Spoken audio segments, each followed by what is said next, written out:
Imagine a sunset nearly 2 million years ago, when the earth still belonged to giants and the forests had never known the mark of human feet. In the red glow of a fire flickering against a cave wall, a tall figure stands upright. Broad-shouldered, steady, eyes shimmering with something new, awareness. It is not merely surviving, it is doing something no creature had done before, building a home. This was not us, nor the Neanderthals. It was Homo erectus, the upright human. The first of our kind to leave Africa, to master fire, to cross open seas, and to shape nature into shelter. From them came the first spark of home, the first rhythm of family, the earliest outline of what we now call civilization. But who were they?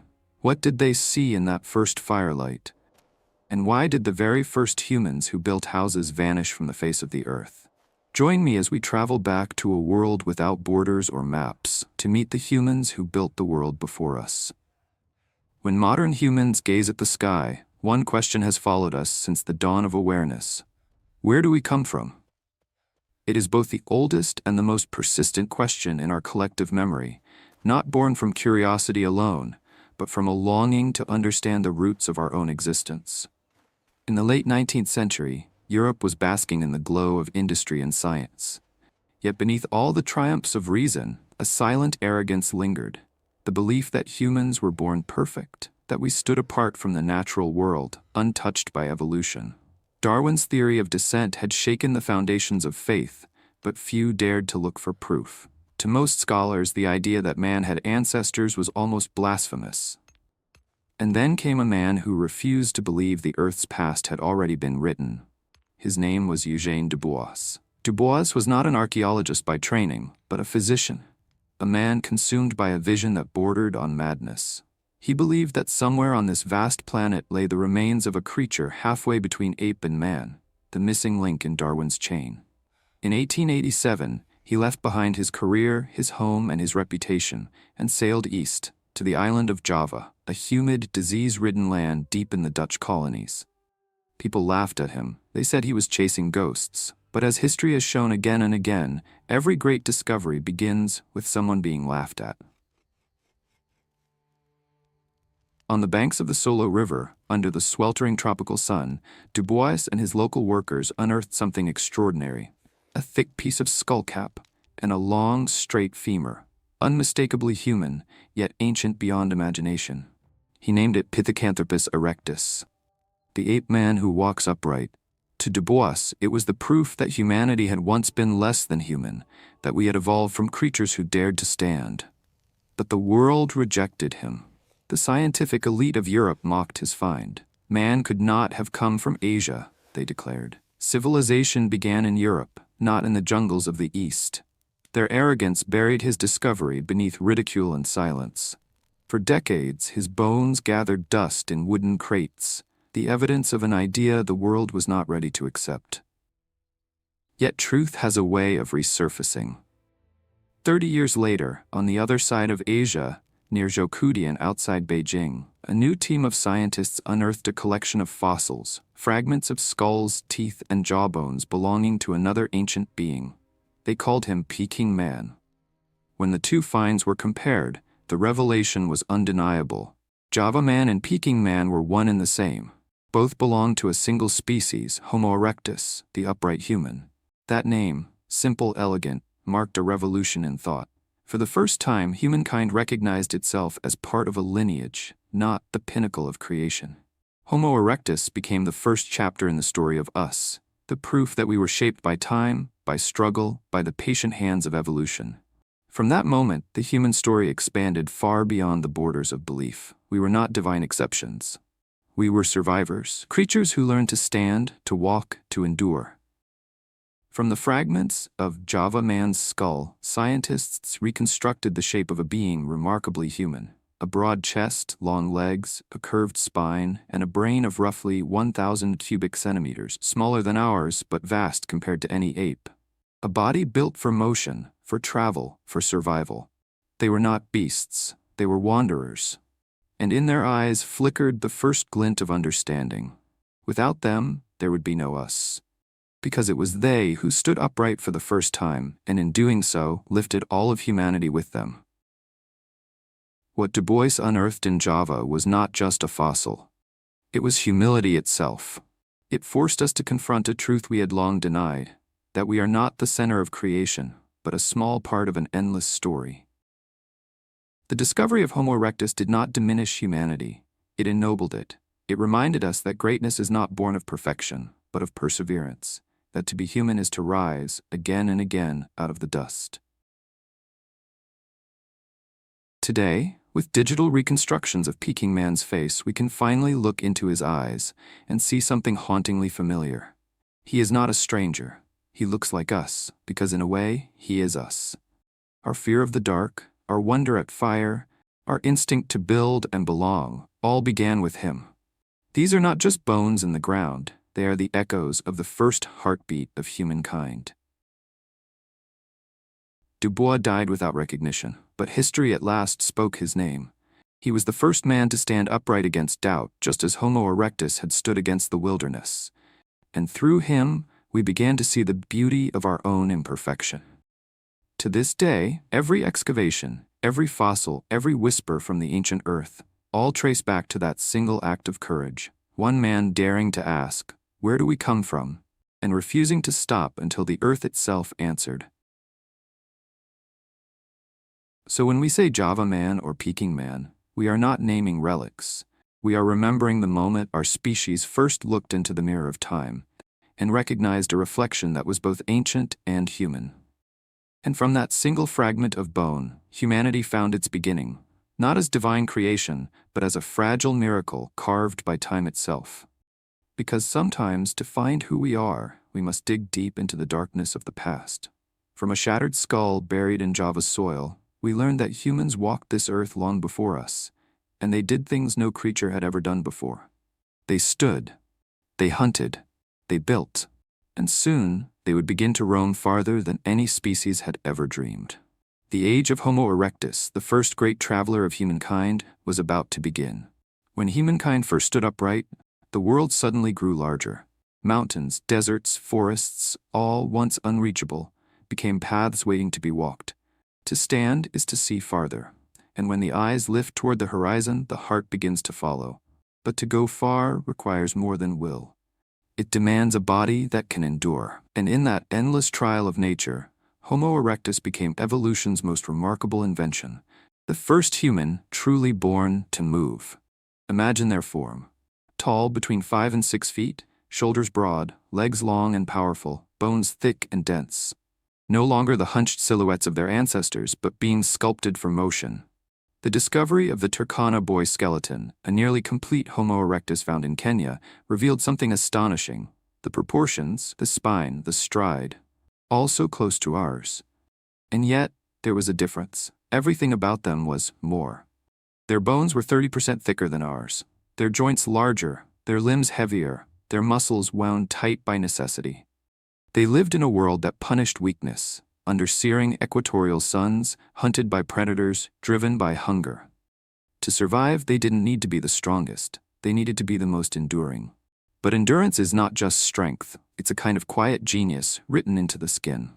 Homo erectus possessed a weapon invisible to the eye: sweat. While other large animals overheated after minutes of chase, panting desperately to cool their blood, Homo erectus could run for hours. Their skin, dotted with millions of sweat glands, released heat through evaporation, turning the human body into a living engine of endurance. Alongside this, their long noses warmed and moistened the air before it entered their lungs, making each breath more efficient. They were not predators by claw or fang. They were predators of patience. They hunted by outlasting. Selecting a single animal from a herd, they pursued it relentlessly through the day's heat, forcing it into exhaustion until it collapsed from sheer fatigue. Then, calmly, efficiently, they claimed their meal. It was not a race. It was persistence, turned into survival. If you could stand in the tall grass of an ancient savanna, you would hear it. The rhythm of soft footsteps, the steady breath of pursuit, the silence of focus. No shouting, no frenzy, only the measured tempo of beings who understood that victory belonged to those who never stopped moving. From this rhythm came something even greater: control of breath, the harmony of lungs, spine, and shoulder. They swung their arms as they ran, stabilizing their gait, the same movement that, in time, would allow for the birth of language. Because to speak, one must first learn to master breath, and to master breath, one must first learn to endure. In every sense, Homo erectus redefined what it meant to be human. They were not the fastest, they were not the strongest, but they could keep going when everything else gave up. That, perhaps, is the true beginning of humanity. Not the moment we became intelligent, but the moment we became unbreakable. Many scientists today call them the first athletes of Earth.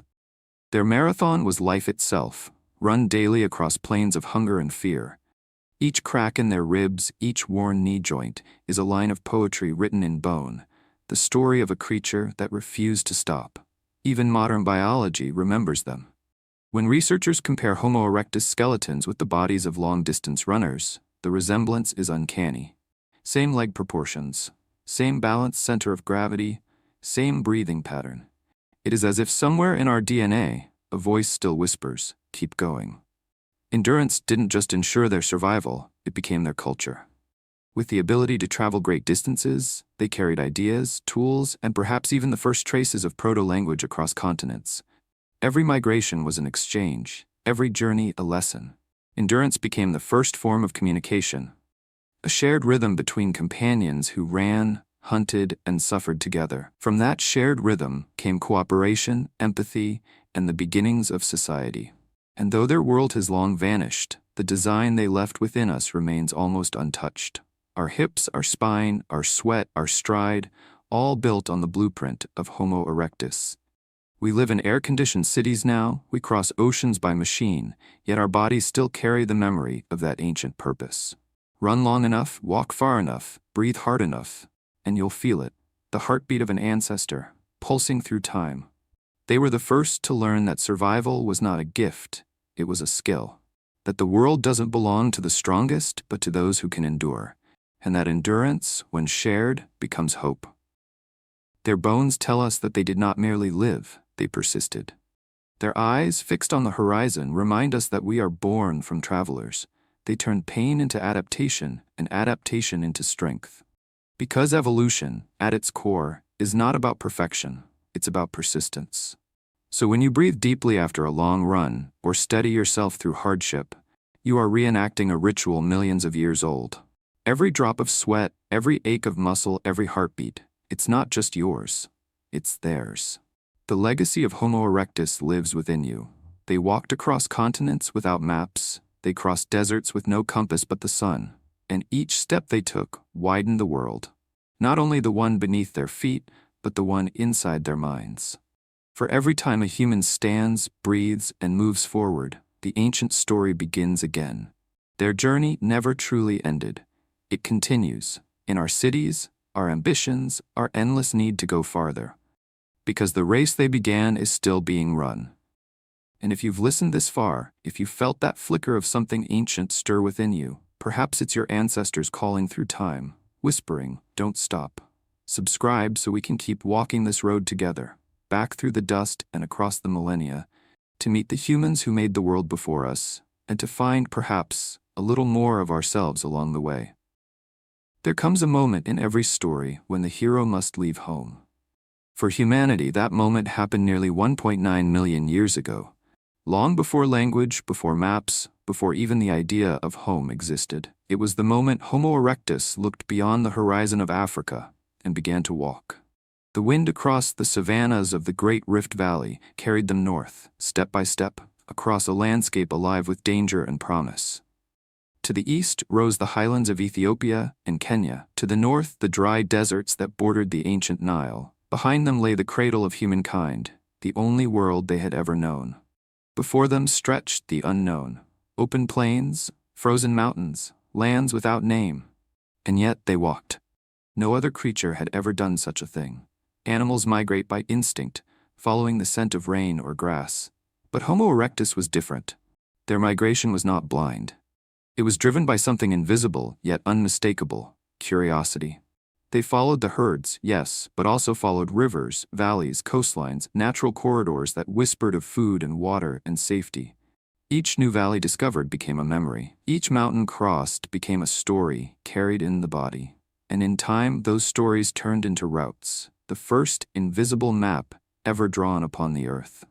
Archaeologists have traced their footsteps like breadcrumbs across continents, from the riverbeds of Olduvai Gorge in Tanzania to the shores of the Red Sea and across into the Middle East. Fossil sites in Dmanisi, Georgia, reveal that by 1.8 million years ago, Homo erectus had already reached the foothills of Europe. Farther east, their tools and bones appear in India, Indonesia, and China, the same Asia that would later yield Java man and Peking man. In the span of a few 100,000 years, they had spread farther than any species before them, from the heart of Africa to the edges of the Pacific. It's easy to forget what that means. No roads, no compasses, no boats. Just feet hardened by distance, hands that could shape stone, and eyes that could read the earth. Each generation pushed a little farther, their world expanding with every sunrise. What began as a small band of wanderers eventually became a species that occupied half the planet. For comparison, their predecessors, the more primitive Homo habilis, had a range limited to a narrow belt of East Africa. Homo erectus multiplied that range tenfold. In a way, they were the first to understand, without words, that the planet was one continuous home, not a prison of territories, but a canvas of possibilities. But where exactly did they begin? That question still divides science today. For most of the 20th century, the answer seemed simple: Africa. All evidence pointed to an African origin: the oldest fossils, the earliest tools, the climatic patterns that encouraged migration northward. This idea became known as the out-of-Africa theory, and for decades it stood as the cornerstone of human evolution. But science is a restless companion. It never stops asking. In 2011, new findings in Asia challenged the old narrative. Some fossils found in China and Indonesia appeared as old, or even older than their African counterparts. Could it be that Homo erectus first evolved in Asia and then migrated back toward Africa and Europe? The possibility, though controversial, forced scientists to look again. If true, it would mean that human history is not a one-way road out of a single cradle, but a web. A dance of migrations, crossings, and returns. A species moving like tides, flowing back and forth across continents, blending, adapting, surviving. Perhaps, in truth, both theories are right, because what matters is not where they started. It's that they started moving. Movement became our inheritance. Imagine the challenges they faced: crossing deserts where water vanished for days, climbing through snow-dusted passes of the Caucasus, enduring storms in the monsoon jungles of Southeast Asia. Each new environment demanded adaptation. New tools, new shelters, new ways of thinking. In surviving those changes, Homo erectus became something more than a species. They became a story in motion. Their footprints marked not just geography, but transformation. Every migration rewired their minds. The more landscapes they saw, the more flexible their behavior became. They learned to read the language of rivers, the signs of wind and cloud, the call of birds that led to water. This quiet dialogue with the world was their science, a science of instinct and observation, written long before mathematics or words. In those endless journeys, they discovered something else: the power of cooperation. A lone traveler could not cross deserts or mountains. Only groups could. To move as one, they needed rhythm, shared effort, patience, and trust. In those small bands of wanderers, the first social fabric of humanity was woven. Their survival depended not on dominance but on solidarity. At night, when the stars turned above unknown lands, they gathered around fires, each flame a tiny heartbeat of the human spirit. The elders remembered landmarks. The young listened. Around that glow, perhaps the first form of teaching was born: storytelling. Maybe it wasn't words, but gestures, tones, and eyes. Yet through them, knowledge crossed generations. From one campfire to the next, our ancestors began to pass down the map of the world. One can almost picture the scene: a small band of travelers standing at dawn on a cliff overlooking a valley filled with fog. Below, rivers snake through forests they have never seen. Behind them, the sun rises over Africa. Home, now distant. The leader, scarred and silent, takes the first step downward. And in that moment, the human story moves forward another inch. As the centuries turned, their numbers multiplied. They spread across Asia, adapting to climates from humid jungles to icy plains. Their tools changed shape, the hand axe evolving into cleavers, scrapers, and flakes, suited for new prey and materials. They learned to process meat faster, to store food, to plan. Each adaptation was a whisper of intelligence growing louder. Evolution, after all, rewards not just strength, but foresight.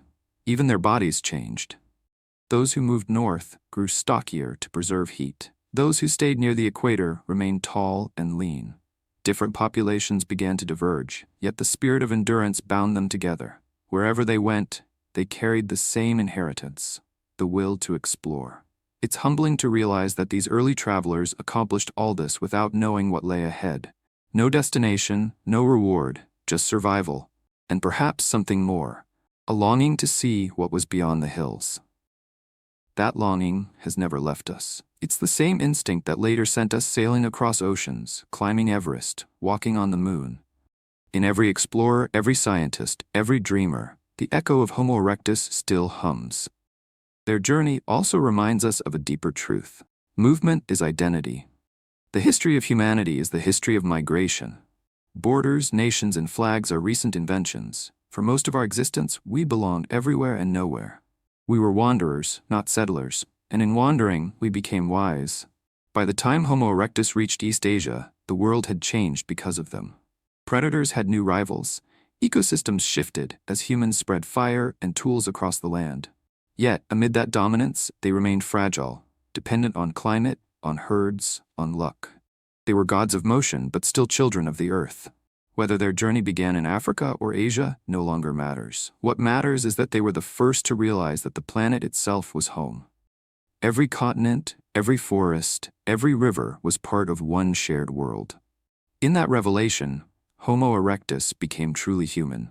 They were the first species to see the earth not as territory, but as belonging. And when we trace their paths today, from the red soils of Africa to the limestone caves of China, from the volcanic islands of Indonesia to the steppes of Europe, we are not just studying fossils, we are walking in their footsteps. Every trail we hike, every border we cross, every voyage we make, all of it is an echo of their first steps into the unknown. Because movement, not stillness, made us human. Theirs was the first great exodus, not away from something, but toward everything. They carried no flag, no god, no homeland. They carried only endurance and hope. And so, when we look at our modern world, its migrations, its conflicts, its search for belonging, perhaps we are still living out that same ancient journey. The same impulse to explore, to survive, to connect. Their bones may lie silent in the earth, but their footsteps still thunder beneath us. For every human life is a continuation of that first great walk. The journey that began 1.9 million years ago is still being written, by you, by me, by all of us who dare to keep moving. There are moments in evolution when everything changes. Not because the world around us shifts, but because we do. For Homo erectus, that moment came when they picked up an ordinary piece of stone and decided it could become something more. That spark, the decision to shape rather than simply use, marked the dawn of human technology. It happened nearly 2 million years ago, during what scientists call the Acheulean era. From Africa to Europe to Asia, the echoes of this transformation lie scattered beneath our feet. Hand axes, cleavers, scrapers, tools carved not by accident, but by intention. They are the first monuments of the human mind. Imagine the scene, a riverbank in East Africa, sun beating down on the shoulders of a hunter. He kneels beside a slab of flint, heavy and unyielding. Around him the sounds of the wild, insects buzzing, water trickling, a distant cry of prey. He lifts another stone, strikes it once, twice, sparks flash, chips scatter.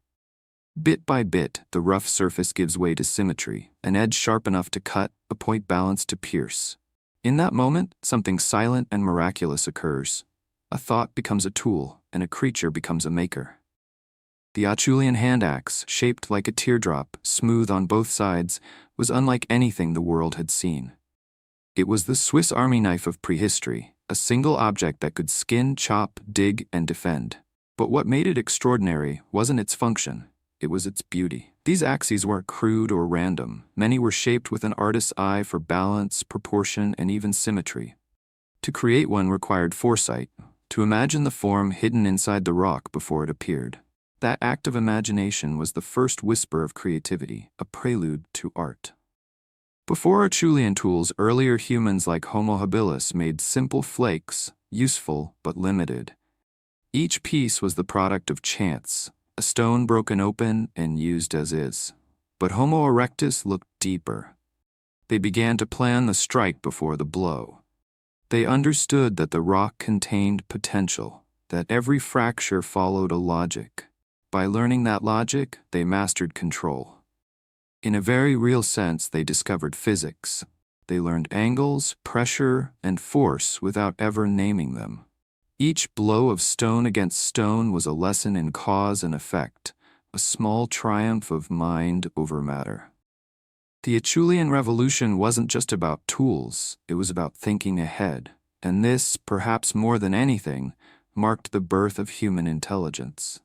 The hand axe became the first physical expression of abstract thought, an idea made tangible. Every flake that fell was the echo of reasoning. If I strike here, I will create this. It was the first if-then logic in history. The same logic that would, millions of years later, lead to fire, language, and mathematics. As these tools spread across continents, so did their makers. Wherever Homo erectus traveled, through the forests of India, the plains of Europe, the islands of Southeast Asia, the Acheulean hand axe followed, like a signature left behind in stone. It was as if they were saying, "We were here." For over 1.5 million years, this single design endured, longer than any human technology ever created. No modern invention has lasted as long, unchanged. And yet, despite its simplicity, the hand axe evolved alongside its users. In Africa, axes grew thinner, more refined, crafted from volcanic glass and obsidian. In Europe, they became broader and heavier, shaped to butcher massive game. Each region reflected a different relationship between human and environment, a dialogue between necessity and creativity. In this way, stone became language. Every mark, every chip, every curve was a message from one mind to another across generations. When a young Homo erectus picked up a hand axe left by their elders, they weren't just holding a tool, they were touching a thought. Knowledge had become portable. But what truly changed the world wasn't the stone itself. It was what it taught. Through the act of shaping, Homo erectus learned patience. They learned to see beyond the moment. A tool took time, dozens of strikes, careful adjustments, focus. And once made, it demanded care. Sharpening, carrying, maintaining. The hand axe was not disposable, it was a companion. It followed its owner across deserts, through forests, into generations unborn. That bond between maker and tool is the beginning of human culture. For the first time, objects held meaning beyond survival. The hand axe was not just for cutting, it was a symbol of foresight, a sign of belonging to a lineage of makers. It whispered, "I can shape the world." In shaping stone, Homo erectus also began to shape themselves. Archaeologists have found sites littered with hundreds of near-identical hand axes, too many for daily use. Some were polished beyond necessity, edges perfect, surfaces smoothed. Why make so many? Why make them beautiful? Perhaps these were offerings, or symbols of status, or exercises in skill, the earliest evidence of aesthetic thought. It suggests that Homo erectus could appreciate form for its own sake, that they saw value in symmetry and effort, not just utility. That realization changes everything. Because to find beauty in function is to take the first step toward art. And art, even in its simplest form, is the soul's way of saying, "I exist." Around their campfires, the hand axe became the heart of every activity. It cut meat from bone, scraped hides for clothing, dug roots from hard ground, broke branches for shelter. In its sharp reflection, they could see the faint shimmer of flame, the shimmer of possibility. Each blow that shaped the stone was an echo of their own evolution. The more they mastered the tool, the more the tool shaped them in return. This cycle, tool and maker refining one another, is what would later make civilization possible. The hand axe was humanity's first mirror. It reflected not our faces, but our minds. But the Acheulean world was not without its mystery. Why did it last so long? Why, for nearly 2 million years, did Homo erectus continue to make the same design with so little variation? Some scientists see it as a sign of stability, proof that it worked so perfectly it needed no improvement. Others see it as evidence of a mind that had not yet learned to experiment beyond what worked. Perhaps both are true. In that timeless repetition lies a strange beauty, a kind of prehistoric meditation. Each generation learning the same rhythm of blows, the same balance of force and precision. Stone after stone, life after life, until it became instinct, the heartbeat of humanity echoing through time. There's something humbling about standing today in a dry riverbed in Kenya or France or India and holding one of these ancient tools in your hand. It fits the palm perfectly, as if it were made for you. You can feel the weight of its purpose and of the mind that made it. The fingers that carved it are long gone, but their intention remains. And in that connection, across nearly 2 million years, you realize that time is not a straight line. It's a circle, turning through the memory of creation. With the Acheulean hand axe, Homo erectus stopped being just another creature surviving by instinct. They became architects of their own destiny. They learned that nature could be negotiated, that the world could bend to thought. This was the first rebellion against the tyranny of chance. They no longer accepted the world as it was. They began to imagine what it could be. That imagination, that refusal to simply accept, is the foundation of every invention since. The stone axe is the ancestor of the plow, the ship, the wheel, the rocket.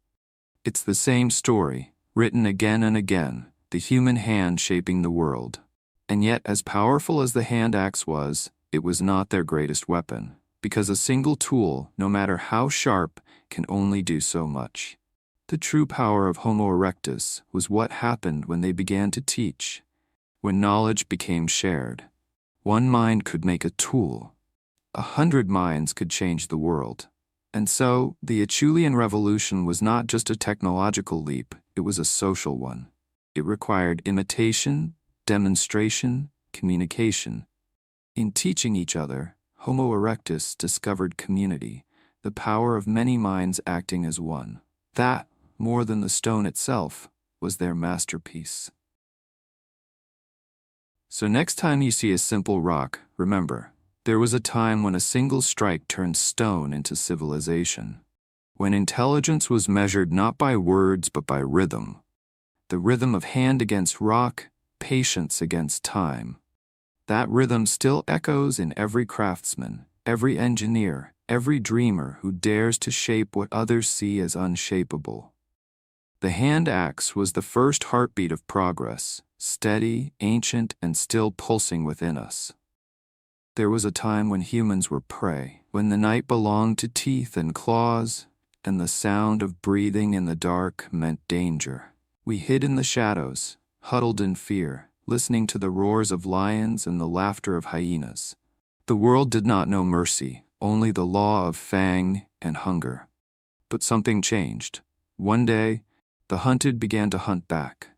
That day marked the rise of Homo erectus, the first species to reverse the ancient hierarchy of life. No longer cornered, no longer trembling. They had become predators, patient, relentless, and intelligent beyond measure. Imagine the African plains nearly 2 million years ago. Dry wind sweeping across tall grass, herds of antelope and zebra stretching to the horizon. A small band of Homo erectus crouches in the shade, watching. Their faces are calm, eyes narrowed to slits against the light. They have no claws, no fangs, no speed to rival the beasts before them. And yet, the balance of power is about to shift. One of them rises, slowly, deliberately. He carries a sharpened stone hand axe, smooth from use. His companions follow. Together, they begin to walk. not charging, not chasing, just walking. At first, the herd barely notices. Then comes the rhythm, steady, tireless, unstoppable. Hours pass, the sun climbs higher, animals flee, but Homo erectus keeps pace, tracking footprints, reading the dust, sensing fatigue. Where others sprint, they endure. Where others rest, they persist. By afternoon, the prey's breath grows ragged. Its body overheats under the sun, muscles trembling from exhaustion. But the hunters are still coming, sweating, breathing deeply, their bodies cooled by the miracle of evaporation. And when at last the animal collapses in the grass, unable to rise, the hunters close in. A single blow. Silence. This is persistence hunting, the strategy that made Homo erectus master of the savannah.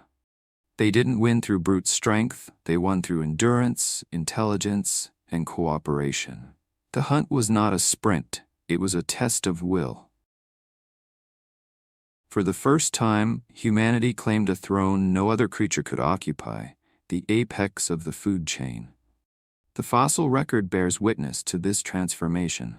At ancient sites in Kenya and Tanzania, archaeologists have found piles of animal bones, butchered, split for marrow, sometimes burned by fire. Among them, elephants, rhinos, wild horses, hippos, even crocodiles. The evidence is unmistakable. Our ancestors were no longer scavengers picking at leftovers. They were the ones who made the kill. And what a stunning reversal that was. For millions of years, humans had been the hunted, stalked by saber-toothed cats, dragged from trees by leopards, trampled by beasts. But now, with the same patience that once kept them alive, they turned fear into strategy. They became the predators that prey feared. It is said that every species has a weapon. For the tiger, its claws. For the eagle, talons. For Homo erectus, it was mind and movement. Their bodies, honed by distance, allowed them to do what no other animal could: run under the sun until their prey fell from heat. Their brains, larger than any before them, allowed them to anticipate, to plan ambushes near rivers, to follow trails for days, to recognize patterns in the chaos of nature. And their hands, guided by tools of stone, turned thought into action. The moment they combined these, mind, body, and tool, the world tilted in their favor. In that fusion, something greater was born. The first hunts were not wild chases but coordinated efforts. Tracks were read, signs interpreted, distances measured by instinct. Each member of the group played a part. Some flushed the prey, others circled to cut off escape. Success was never guaranteed, but when it came, it was shared. And that sharing changed everything. Because the hunt was not just survival, it was the beginning of society. When a large animal fell, it provided more meat than a single family could eat. So they divided it. They brought it back to camp, where firelight glowed and children waited. The act of sharing bound them together, creating bonds stronger than blood. Around those fires, the first sense of community flickered to life. It wasn't born in speech or ritual. It was born in the moment one human handed food to another. That simple gesture said, "We survive together." The hunt then was more than conquest, it was cooperation. It taught empathy, patience, timing. It required trust, to follow, to lead, to endure side by side. It demanded that they think not as individuals, but as a single living organism, a collective will moving through the world. Over time, the skills of hunting shaped their minds. Every track taught pattern recognition. Every wound taught problem solving. Every close call taught calculation. The hunt was a classroom, and nature was the unforgiving teacher. To survive, they had to think, and thinking made them more human. And so, as their prey fell, their intelligence rose. The same focus that once measured the rhythm of footsteps now began to measure time, distance, and opportunity. The same eyes that once spotted movement in tall grass would one day study stars. Each hunt, each victory, each scar, all of it was preparation for something far greater: the awakening of consciousness. But perhaps the most haunting image of this era is not the moment of the kill. It's what came after. In some sites, archaeologists have found bones arranged in deliberate ways, as if they had been placed, not discarded. Skulls lined along a wall, jaws stacked near a hearth.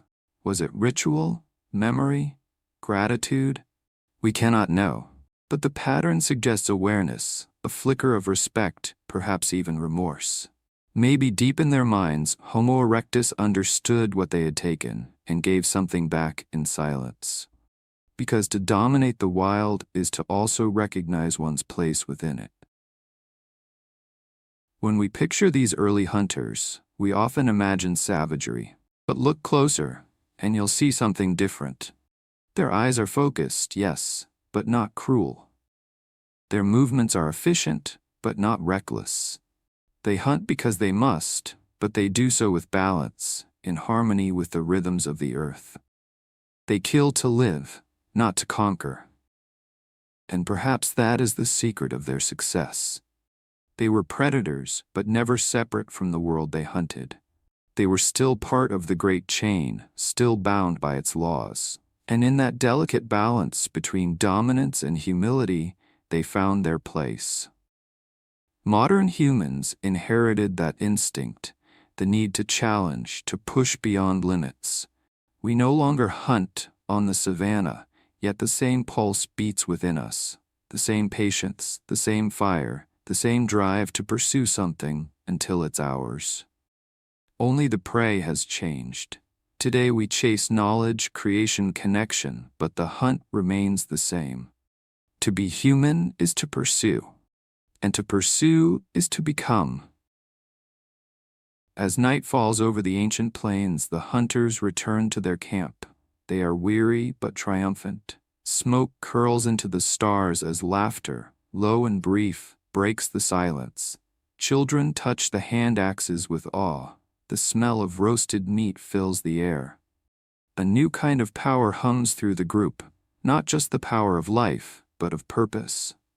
Because in that firelight, beneath that endless sky, Homo erectus had done something no creature had done before.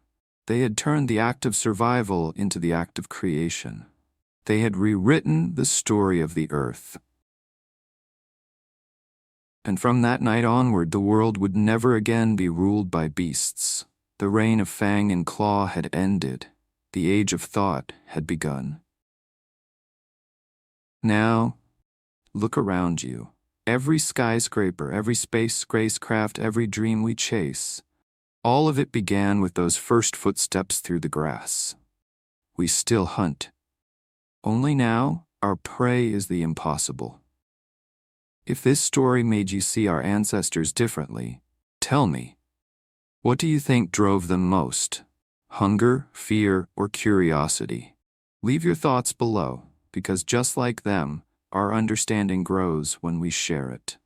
And if you'd like to keep walking beside these ancient hunters through time, subscribe, and let's continue exploring how the wild made us human. They stood together on the edge of survival, every breath hard-earned, every day uncertain. Yet amid the struggle of ancient life, something quiet and miraculous was beginning to take shape. Not in the hands that held stone axes, but in the hearts that held compassion. For millions of years, nature had rewarded only strength. The fast survived, the clever endured, the weak disappeared. But with Homo erectus, that old law began to change. Because somewhere between the hunt and the fire, they discovered that the greatest power of all was not dominance, but care. One of the most haunting discoveries ever made lies on the floor of an ancient Kenyan plain. A fossilized trail of 97 footprints, pressed into soft volcanic mud nearly 1.5 million years ago. Each print is human-like, arches, toes, stride length, but the spacing reveals a secret. The footprints belong mostly to men, roughly 20 individuals walking in formation, side by side, all headed in the same direction. This was no family wandering in search of food.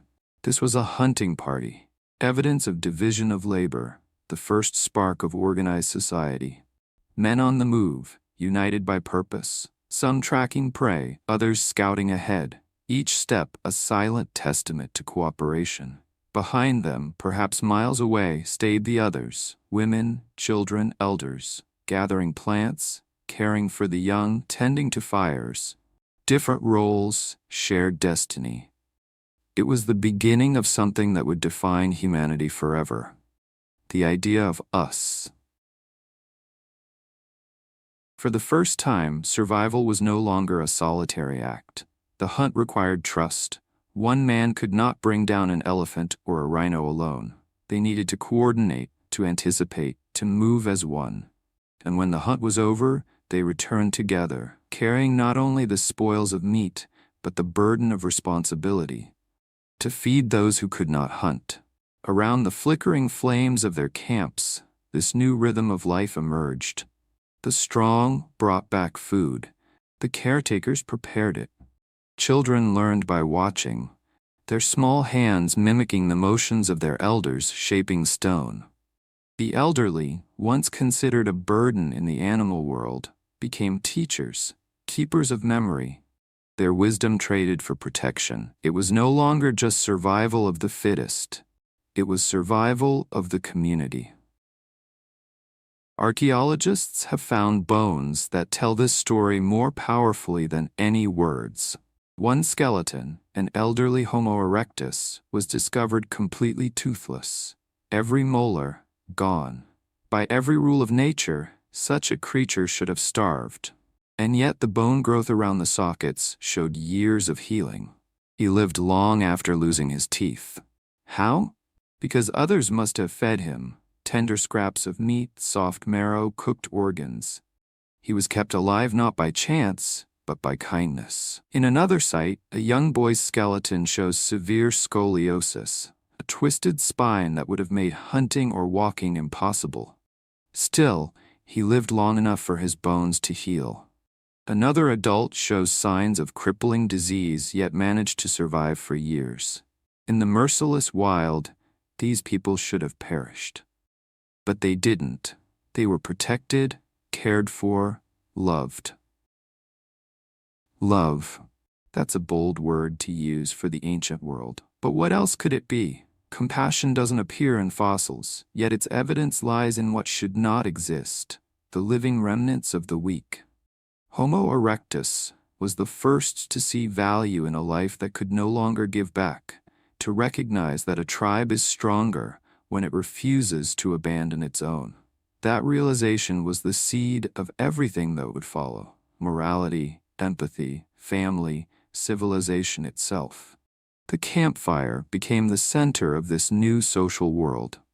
Not just a place of warmth or safety, but of connection. Here they ate, healed, and shared. Here they grieved their dead and celebrated their survival. Firelight reflected in their eyes became the mirror of human emotion, the first glow of something more than instinct, the first light of humanity. Think of what it meant for them to share food. For an animal, food is survival, fiercely guarded, never given away. But when Homo erectus began to pass meat from one hand to another, a different kind of exchange took place. The act said, "You matter to me." It created bonds invisible but stronger than sinew. Bonds of trust, loyalty, belonging. Those bonds changed the brain. Over generations, cooperation shaped not just behavior but biology. The parts of the brain that process empathy, emotion, and social connection began to expand. Evolution started to favor not the strongest alone, but the most cooperative, those who could live and work together. The result was a world that no longer ran purely on instinct, but on relationship. We often imagine early humans as brutes, violent, crude, ruled by hunger and rage. But the truth is softer and far more powerful. They were the first to look at another being in pain and feel something stir inside, a primitive ache we now call compassion. Perhaps they did not have words for it, but they had gestures, a hand that helped, a gaze that comforted, a gift shared without expectation. and in those gestures the human soul began to form. From that compassion came other miracles. Teaching, the willingness to share knowledge. Healing, the instinct to soothe the wounded. Ritual, the gathering around the dead, not from fear but from remembrance. Each of these acts transformed survival into culture. They gave meaning to life and dignity to death. Even today, the traces of that first kindness live in us. When we reach out to help a stranger, when we nurse the sick, when we mourn the fallen, we are echoing something ancient. We are repeating the gestures of Homo erectus, carved deep into our biology by time and need. They were not saints. They still fought, still feared, still killed when they must. But within that brutality, a new emotion bloomed, the quiet certainty that no one truly survives alone. And that changed everything. It made them more than hunters, more than toolmakers. It made them human. So imagine it now. A circle of firelight on a dark plain, shadows dancing against the stone. A man sits tending an elder beside him, feeding him slowly. Nearby, children laugh as they watch sparks drift into the night sky. In the distance, women hum softly as they prepare hides. The air smells of smoke and earth. The night is vast, but for the first time in history, it is not empty. Because inside that fragile circle of warmth burns something immortal, the first light of empathy. That light would one day become the foundation of everything we are. From families to nations, from mercy to art. It began not in temples or cities, but here, among people who learned that survival means togetherness. The footprints in Kenya tell us more than who walked there. They tell us how they walked, together. They tell us that even in the most primitive age, our ancestors already carried within them the blueprint of what it means to be human, to cooperate, to share, to care, to belong.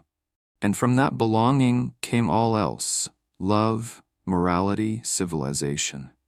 Without it, there would be no we. When you look at the world today, its chaos, its distance, its loneliness, remember this: our story began with connection.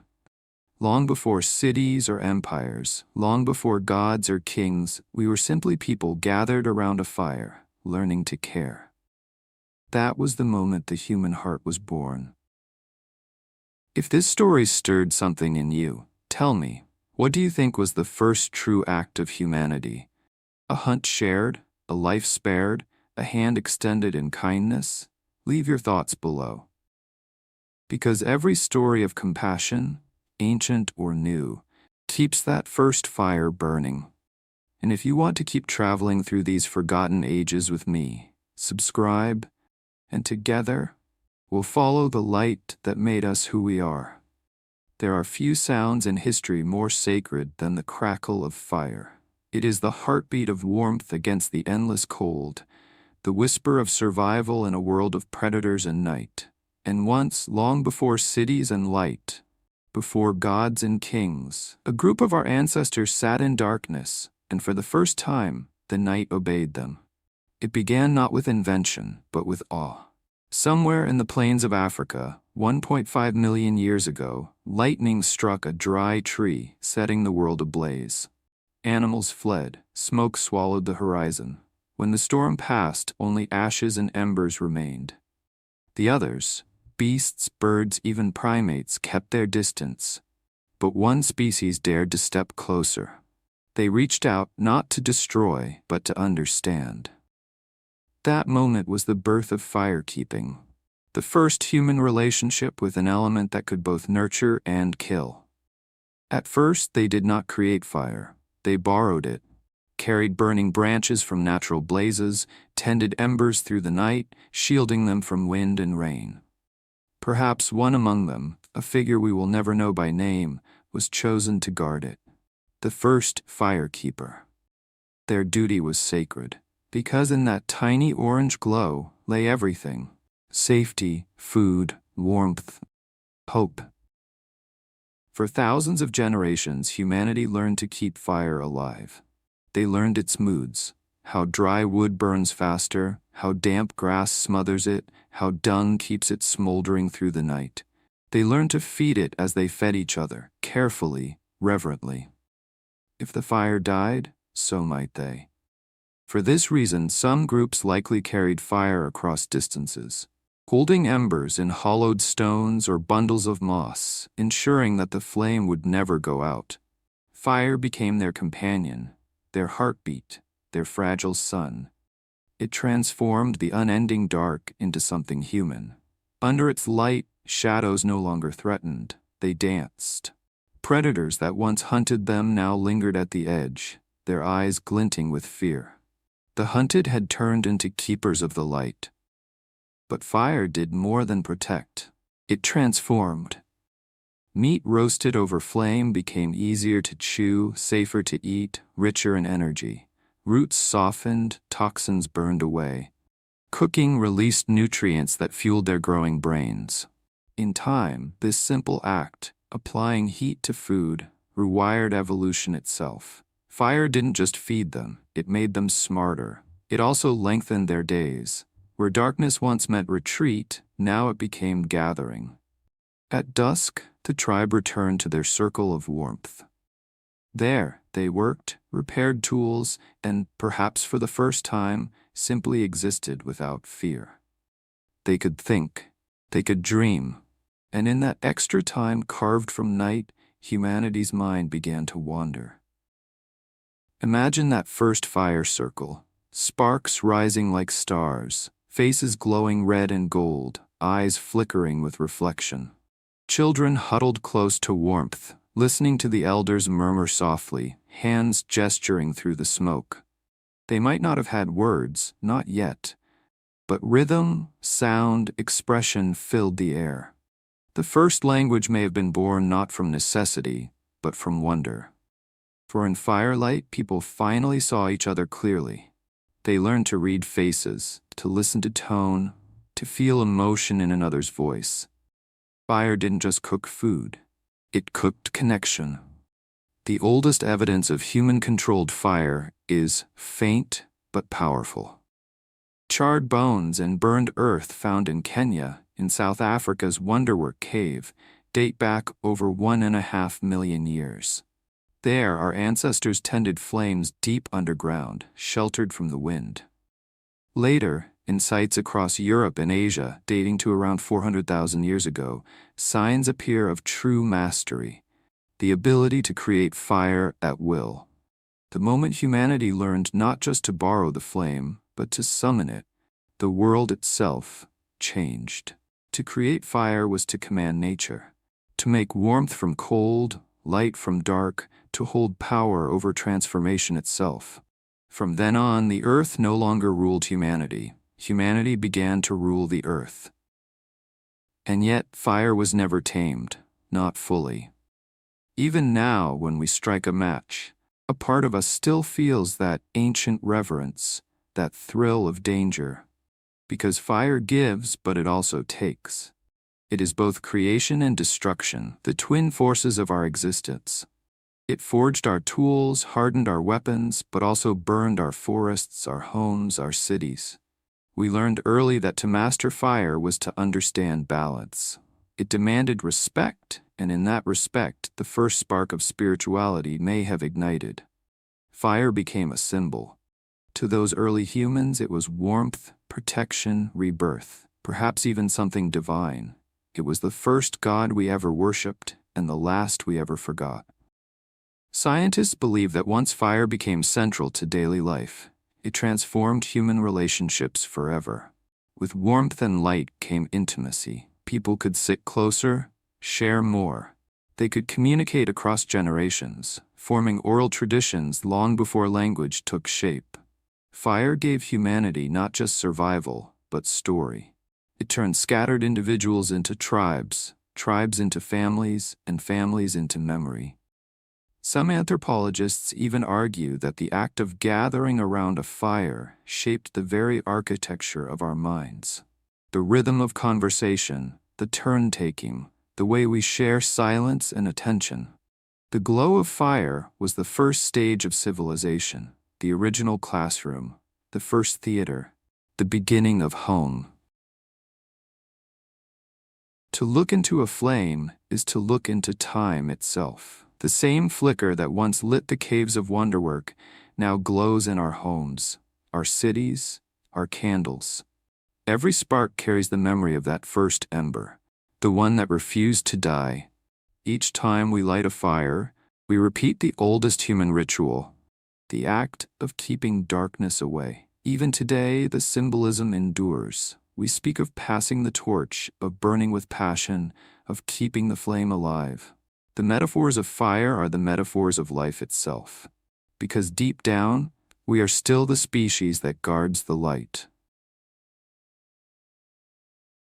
Perhaps then, the real miracle of fire was not that it changed the way we lived, but the way we thought. It taught us patience, to tend, not just to take.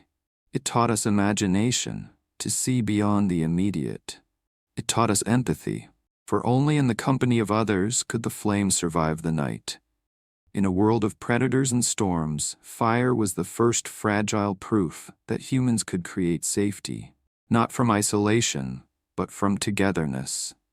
And through that light, they glimpsed something eternal, that within the smallest spark, the infinite can dwell.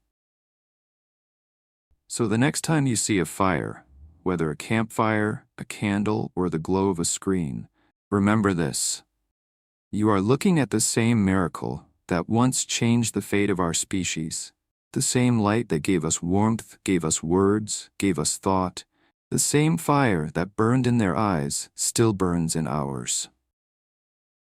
Because when Homo erectus learned to keep and to create fire, they did more than survive.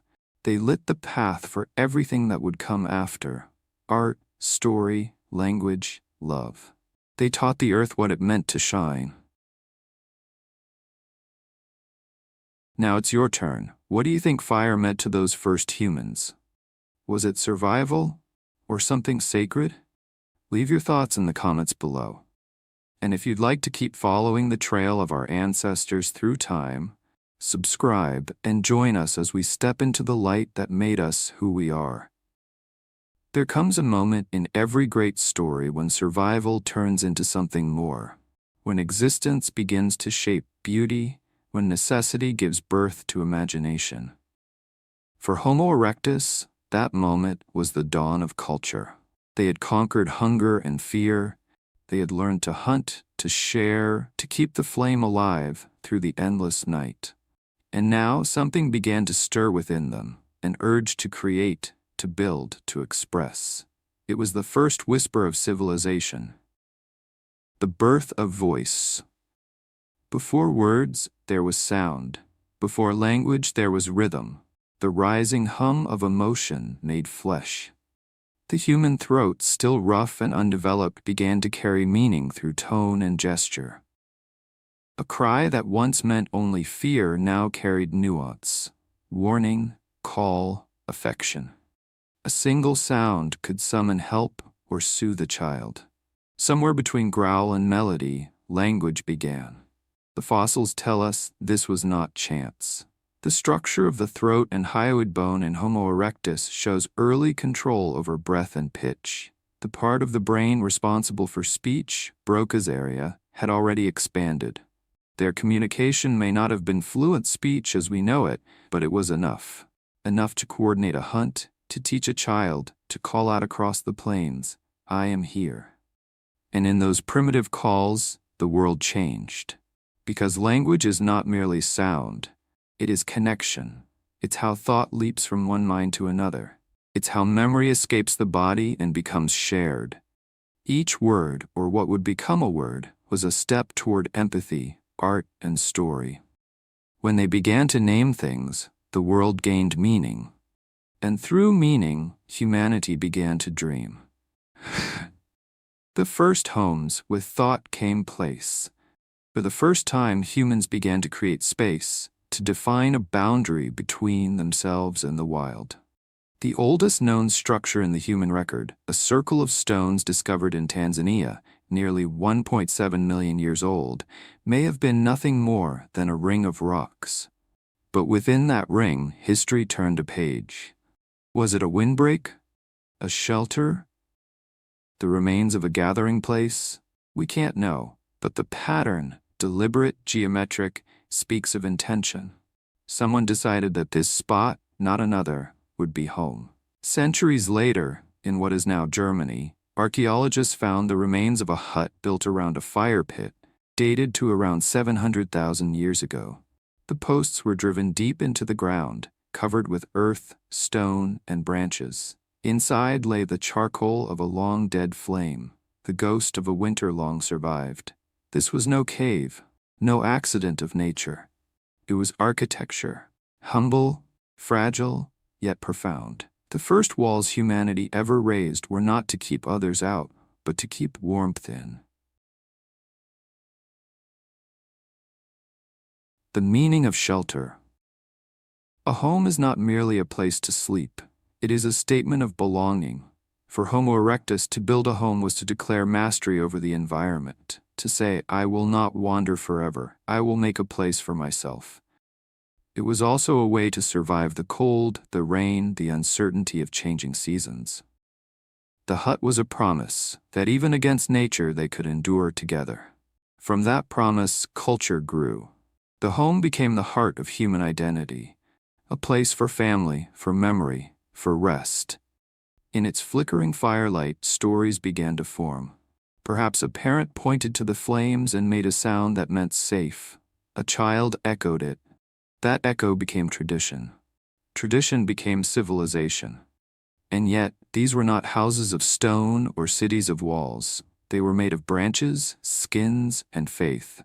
Faith that tomorrow would come, and that there would be a place to meet it. The invention of clothing. But warmth required more than walls. It required skin upon skin, the birth of clothing. At first, the hides of animals were trophies, taken for their usefulness more than comfort. But necessity has always been the mother of innovation. When the cold winds of the Ice Age swept across Eurasia, Homo erectus adapted. They began to drape furs and hides across their bodies, fastening them with bone or fiber. The same hands that shaped stone now shaped fashion. Crude, yes, but revolutionary. Clothing did more than protect. It altered identity.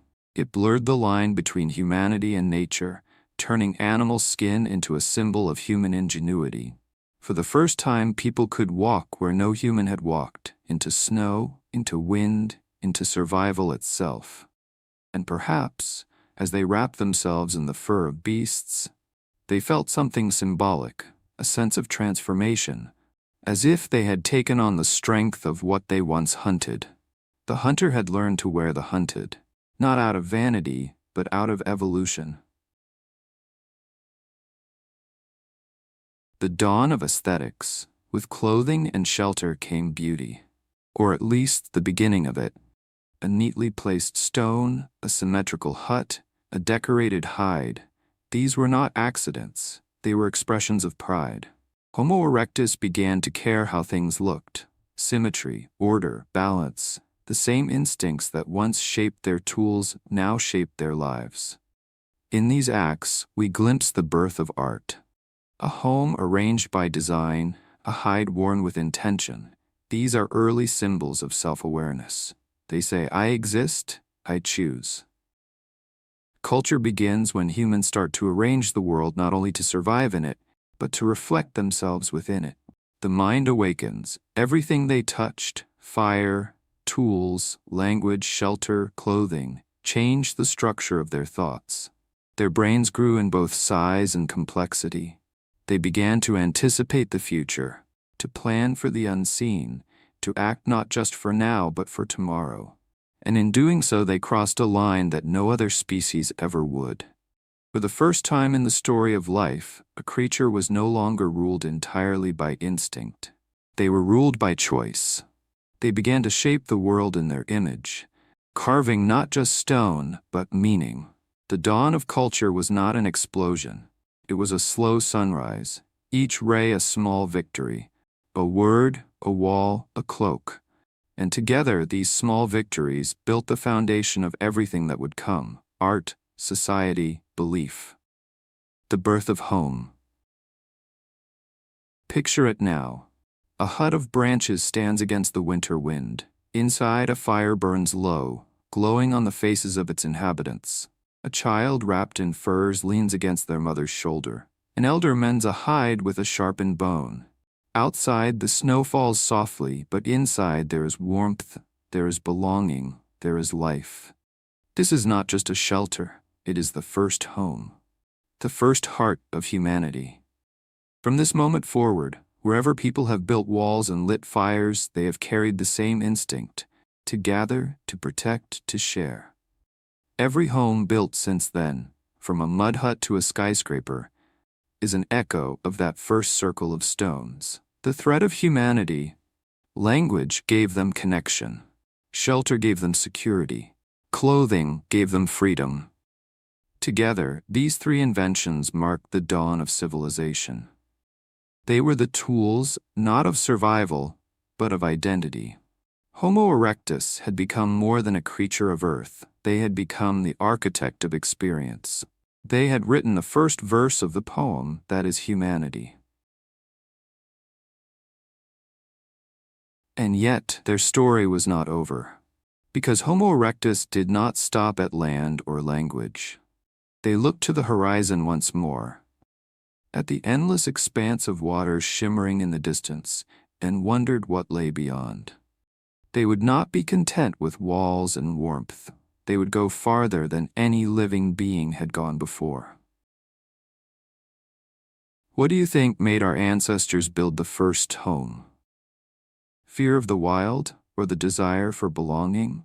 Leave your thoughts below, and if you're ready to follow them as they take their next great leap, subscribe, and join us as we set sail with the first humans who dared to cross the sea. We live now in towers of glass and steel, where air flows cold and steady, where the sun touches us only through windows. We ride on wheels and wings. We travel without moving. And yet, beneath the comfort, beneath the hum of engines and air conditioning, something ancient still stirs. It is the quiet rhythm of our blood, the memory of movement, the echo of the Homo erectus within. For millions of years, our ancestors did not sit still. They walked, ran, climbed, crossed continents with nothing but endurance and fire. Every tendon, every joint, every pulse in our bodies was shaped by distance. We are the descendants of wanderers, built not for ease but for persistence. Our legs remember the savanna. Our lungs remember the thin air of mountains. Our skin still sweats like theirs did, cooling us for the long hunt. And our hearts, beating steady, strong, patient, still keep the rhythm of the chase. Even now, when you run until your breath burns and your muscles ache, you are singing their song. Scientists call this biological memory. But it is more than DNA. It is a kind of wisdom, a story etched into the body itself. A reminder that comfort was never our natural state. That what makes us human is not stillness, but movement. When we push ourselves, when we climb, run, swim, endure, we are not escaping modern life. We are returning home. Every drop of sweat is a resurrection of the past. The same salt, the same struggle, the same triumph. For a brief moment, the walls of time fall away, and we become what we were meant to be, creatures of motion, breath, and purpose. It's easy to forget this. We've surrounded ourselves with convenience, machines that lift and carry, screens that shrink the world to the size of a hand.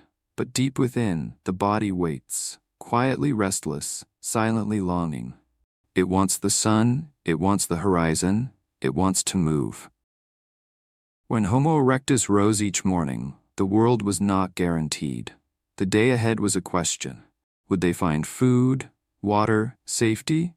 Every step was survival, every mile a test. But in that daily struggle, they found something beautiful, a sense of worth born from effort. the pride of the traveler, the dignity of endurance. They did not have comfort, but they had meaning, because every breath they took was proof they were alive. Every scar was proof they had endured. That is the inheritance we still carry. The quiet courage that whispers, keep going. The instinct that says, get up again. 10 times you may fall, but the 11th rise is what defines you. This is not a metaphor. It is evolution's signature carved into our muscles and bones. Resilience is not a choice. It is who we are. You can feel it even now if you listen. In your heartbeat after a long climb. In the ache of your legs after walking farther than you thought you could. In the breath that steadies, the pulse that slows, a rhythm older than language. That is the song of the body, the same melody sung by those who came before us. When we honor that song, when we move, stretch, run, we honor them. We keep alive the lineage of strength and endurance that began under an African sun, continued through ice and storm, and arrived here, inside us. We are the living continuation of their journey. Our ancestors taught us that strength is not the absence of struggle, but the persistence through it, that the measure of life is not in comfort, but in movement, in the choice to stand again and again, no matter how many times the world knocks you down. That lesson, written in bone, still speaks louder than any words. Look at your hands, the way they flex and close, made to hold tools and build shelter. Look at your feet, curved arches designed for endless miles. Look at your lungs, vast, built for running, for singing, for shouting across the plains. Every part of you was crafted by the need to survive, and yet also by the desire to explore. The body remembers what the mind forgets, that to move is to live. And maybe, just maybe, that is the secret of happiness, not to escape the struggle, but to embrace it, to feel the world again with skin and breath, to return to the rhythm of our ancestors, even if only for a heartbeat. Because buried beneath centuries of noise and machines, we are still the same beings who once ran with the wind and chased the horizon. The legacy of Homo erectus is not buried in fossils or stone tools. It is alive, in you, in me, in every heartbeat that refuses to quit. It is in the runner on the trail, the climber on the rock, the mother lifting her child, the old man walking one more mile. It's the unspoken promise that as long as we move, we remain connected to the first humans who ever dared to stand upright and walk into the unknown. So when the world feels heavy, when you fall for the 10th time, remember, you are made of survivors. Your blood carries fire, your bones carry courage, and your heart, steady, ancient, unstoppable, carries their song. Run if you can, walk if you must, but never stop moving. Because every step forward is a conversation with those who walked before us. Every breath is a whisper through time. We are still here. Now tell me, when was the last time you truly felt your body alive? When did you last feel that old pulse of pride, that whisper of strength? Share it below. Because every story of endurance adds another verse to the great song of humanity. And if you want to keep following the footsteps of those who came before us, subscribe and let's keep walking together. One heartbeat, one story at a time. For almost 1.9 million years, a single species of human walked this earth. They watched continents shift, rivers carve valleys, mountains rise and erode to dust. They saw fire tamed, tools perfected, oceans crossed, and dreams begin to take shape in silence. They were Homo erectus, the upright ones, the first to run, to build, to speak, to dream. And for nearly 2 million years the earth was theirs. No other human lineage lasted as long. Not Homo habilis, not Neanderthals, not even us, Homo sapiens. They endured through drought and flood, through ice and fire, through time itself. While empires of nature rose and fell, Homo erectus remained, steady, patient, unbroken. They were not conquerors, but survivors, and survival, for them, was an art. The long reign of endurance. From the heat of Africa to the forests of China, from the shores of Java to the plains of Europe, their footprints marked every corner of the Old World. They adapted to jungles, to deserts, to tundra. They hunted elephants in the south, fished rivers in the north, carved tools from obsidian, and built shelters of wood and bone. They mastered balance, not domination. Their power lay in persistence. But even the longest reign must face its dusk. Around 108,000 years ago, their story began to fade. Not in violence or catastrophe, but in quiet transformation. The world itself was changing, and the change came slowly, like breath. The coming of the rain. The climate began to shift. The open savannas, the golden grasslands that had fed and sheltered them for ages, began to vanish beneath spreading rainforests. Trees swallowed the horizon, light dimmed. The great herds they once hunted, elephants, rhinos, wild horses, dwindled or disappeared, and with them went the rhythm of their lives. Homo erectus had always thrived in openness, in places where endurance and distance were survival's tools. But in the dense forests of this new world, their greatest strength, the long run, meant nothing. Their world was closing in. Their bodies, their tools, their instincts, all were made for a landscape that no longer existed. No predator conquered them, no rival species destroyed them. They were undone by time, by change, by the silent turning of the planet they once ruled. The last fire. The final known population of Homo erectus lived on an island called Java, in what is now Indonesia. It was once a lush refuge, forests and rivers rich with life. But even here, the rain grew heavier, the forest thicker, the air wetter. The world around them transformed faster than they could adapt, and slowly the last campfires went out. Archaeologists have found traces of these final people, tools buried in volcanic soil, fragments of bone weathered by time. They tell no tale of war or extinction, only of disappearance. A quiet fading, like embers cooling in ash. They did not die in defeat. They simply walked, one last time, into the forest, and did not return. Perhaps somewhere a lone figure knelt beside a dying flame, hands cupped around the last warmth, knowing it would not last the night. And maybe as the darkness closed in, they looked toward the horizon and smiled. Because they had been here longer than anyone. Because they had lived. The legacy that remained. We often speak of extinction as an ending, but Homo erectus did not end. They transformed. Their body became ours. The curve of the spine, the shape of the foot, the breath that cools us as we run. Their hands, the first to shape stone and build walls, became the hands that now touch glass, carve art, and build cities that shine like constellations. Their fire still burns, in our homes, our machines, our hearts. Their curiosity still calls, in our voyages, our questions, our dreams of the stars.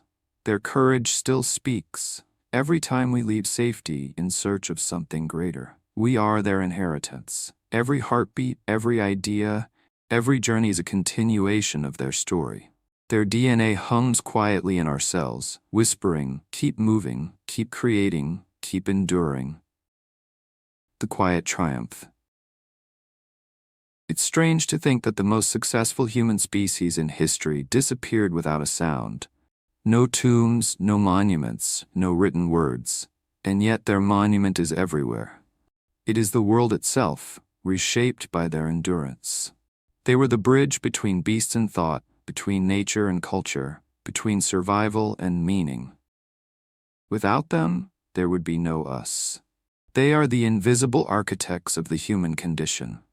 The first to rise, the first to fall, the first to dream. And maybe that is how it should be. Not every legacy is meant to be remembered by name. Some are meant to live quietly within the lives that follow. They did not seek immortality, and in that humility, they found it. The last breath of an era. When the final Homo erectus closed their eyes, the earth kept turning. New species arose: Neanderthals, Denisovans, and finally Homo sapiens. But even as we evolved, we never truly left them behind. Every step we take, every invention, every question that drives us forward, all are echoes of the first upright walkers. If they could see us now, our lights visible from space, our voices carried across continents, perhaps they would not recognize the world. And yet they would understand the impulse that created it, the desire to build, to endure, to seek. Because it is the same impulse that burned in their eyes when they struck flint for the first time, when they watched fire take hold and refused to let it die. They were the first dreamers of the human story. And we, the last, are the dream continued. So when we look at the fossils and call them extinct, we are wrong. They are not gone. They are walking still. In our stride, in our hands, in our endless curiosity, they survive in every act of creation, every journey toward the unknown, every flame that lights the dark. Homo erectus did not disappear. They simply changed their name, and that new name is us. Now tell me, what do you think their final night looked like? A quiet end or a peaceful passing of the torch? Leave your thoughts below, and let's remember together. Not a species that died, but one that became the foundation of everything we are. And if you'd like to keep exploring the stories that made us human, subscribe, and let the fire of their memory keep burning in you. For nearly 2 million years, Homo erectus walked beneath the same sun that warms us today. They stood where we now stand, breathed the same air, watched the same stars, but with eyes that saw the world as new. They were the first to tame fire, to build shelter, to share food, to speak without words. They turned survival into art, endurance into wisdom, and curiosity into destiny. And though their bones now sleep beneath layers of earth and time, their presence has never left us. Every step we take, every word we speak, every dream that pushes us beyond fear, it all began with them. They are the reason we run instead of crawl, build instead of hide, love instead of flee. In their courage, we find our origin. In their persistence, we see our reflection.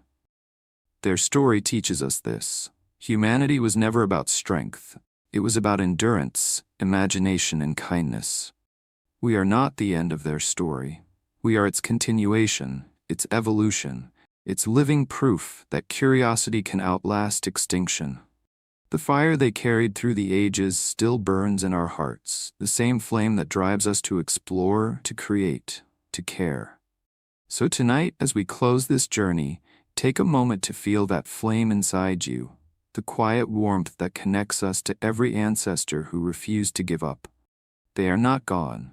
They walk with us still, in every breath, every heartbeat, every spark of wonder.